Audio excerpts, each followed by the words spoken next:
जंगल के बीचों बीच काल भैरवी की भयंकर मूर्ति के सामने आरती चल रही है। आरती की ऊंची ऊंची लपटों के साथ ढोल ताशे और मंजीरे की आवाज तेज होती जा रही है। गांव के सारे लोग इस आरती में मौजूद हैं। सबकी नजरें काल भैरवी की भयंकर मूर्ति पर टिकी हुई हैं और सबके हाथ आस्था और भक्ति में जुड़े हुए हैं कि अचानक ये आरती की लपटें और तेज हो गईं। काल भैरवी की मूर्ति की आंखें भी लाल हो गईं। काल भैरवी की आंखें देख पंडित डर के मारे कांपने लगा और अगले ही पल तेज आवाज के साथ पंडित के हाथ से थाली जमीन पर आ गिरी। क्या है? इसे कोरा ना जाबो, इसे कोरा ना जाबो। कालीबाड़ी गांव में हर 3 साल पर काल भैरवी की आरती होती है। माना जाता है कि अगर ये आरती ना हो तो गांव में भयंकर प्राकृतिक आपदाएं आती हैं। नियम के अनुसार गांव के हर एक शख्स को पूरी आरती में शामिल होना होता है और जब पूरी आरती नहीं करता फिर उसकी जिंदगी की सांस भी पूरी नहीं होती। सब लोग आरती में शामिल होकर अपनी श्रद्धा व्यक्त कर रहे थे। तभी एक लड़के का फोन बजा। क्या? आज ही? ठीक है। इतना कहकर लड़के ने फोन काट दिया और अजीब सी मुस्कुराहट अपने चेहरे पर सजाए भीड़ से निकल अपने घर की ओर चल पड़ा। इधर लड़के के जाते ही काल भैरवी की आंखें पूरी तरह से लाल हो गईं और अगले ही पल आरती की आंख की लपटें तेज हो गईं, जिसे पंडित संभाल नहीं पाया और आरती की थाली जमीन पर गिरी। उसने चीखते हुए सबसे कहा, विनाश महाविनाश, अब इस गांव को नहीं बचा सकता कोई। काल भैरव ने हमारी आरती स्वीकार नहीं की। किसी पापी ने आरती में विघ्न डाला है। कौन है वो जिसे पूरे गांव की जिंदगी दांव पर लगा दी? कौन है जो काल का घास बनने को आतुर है? पंडित की बात सुन सभी गांव वाले डर कर एक दूसरे को देखने लगे थे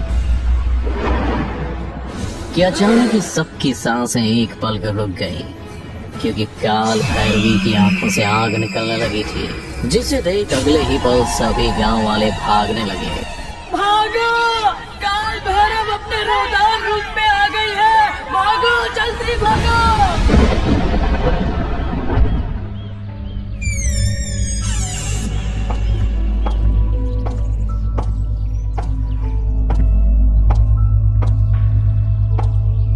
इधर जो लड़का फोन पर बातचीत करते हुए बीच आरती में निकल गया था, वो अपने घर पर बैठकर टीवी देख रहा था। तभी उसकी बहन उसके लिए खाना लेकर आई।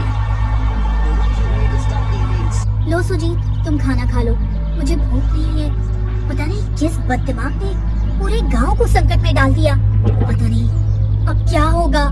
सुजीत की बहन सुजीत से बोल रही थी, पर उसका सारा ध्यान तो टीवी में था। इस पर गुस्सा खाकर बहन ने टीवी बंद करते हुए कहा, क्रिकेट के चक्कर में तुम्हें कुछ ध्यान नहीं रहता ना? बंद करो टीवी, चलो बंद करो। इतना कहकर सुजीत की बहन उसकी तरफ बढ़ी रही थी। लड़का भी सिर झुकाए सहमा सा बैठा हुआ था कि अचानक ही टीवी फिर से चालू हो गया। पर टीवी में इस बार क्रिकेट मैच नहीं बल्कि काल भैरवी की मूर्ति नजर आ रही थी, इसे कोरा ना जाबो, जिसकी आंखों से आग निकल रही थी। सुजीत, सुजीत, भागो, भागो, टीवी में आग लग गई है। बहन की बात सुनकर भी सुजीत अपनी जगह से हिला तक नहीं और टीवी से निकलती आग की लपटें धीरे धीरे सुजीत की तरफ ही बढ़ती जा रही थी। सुजीत की बहन ने सुजीत को बचाने के लिए जैसे ही उसे छुआ,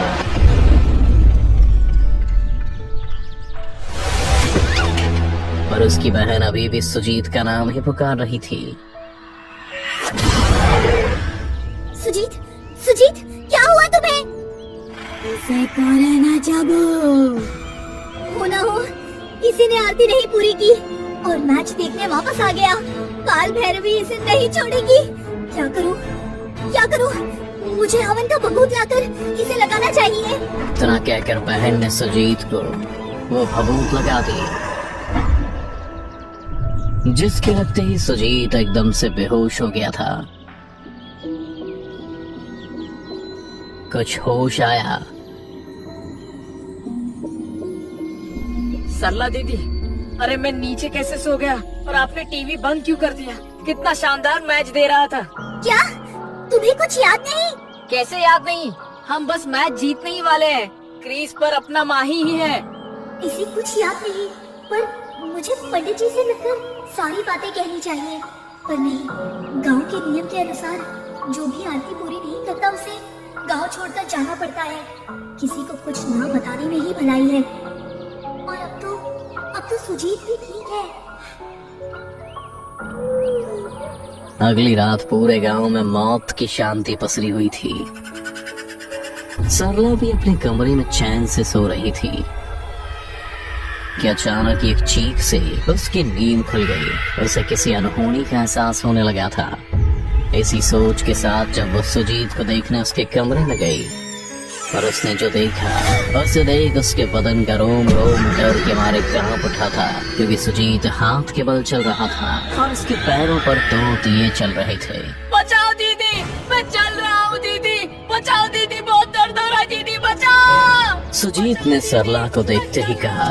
सरला भी सुजीत की बात सुन उसके पैरों पर रखे दिए हटाने जाती है। उसने अभी दिए को छुआ ही था कि अगले पल सुजीत पहले की तरह अपने दोनों पैरों पर खड़ा हो गया, पर उसका चेहरा बहुत डरावना हो चुका था, जिसे देख सरला की आंखें भी नम हो गईं।